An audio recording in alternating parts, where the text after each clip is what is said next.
After all the weeks of speculation, twists and turns and suspense, the Zee Sony merger saga has finally reached its end. The chapter is closed on a deal that was first inked in 2021.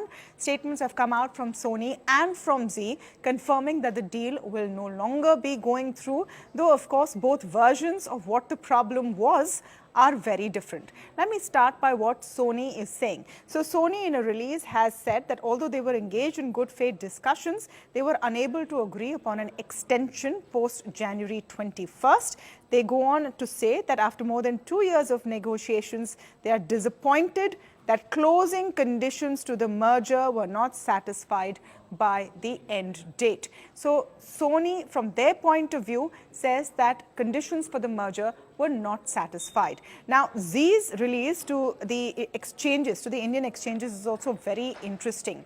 They have revealed that Sony has not only not agreed to an extension, has effectively cut the cord on the deal, so that deal no longer exists, but also wants a $90 million compensation from Zee for not adhering to the terms of the merger in their view.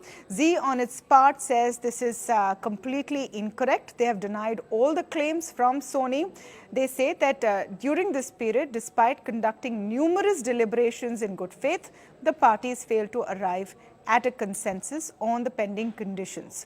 Now, importantly, Zee for the first time in its press release says that Puneet Goenka, MD and CEO, was agreeable to step down in the interest of the merger, and proposals in this regard were discussed, including for appointment of a director on the board of the merged company.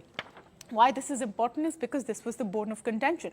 Sony was clear that they didn't want Puneet Goenka to lead the merged entity. The reports so far were that Zee was very keen that Puneet Goenka lead the merged entity. Now, Zee claims that was not the case.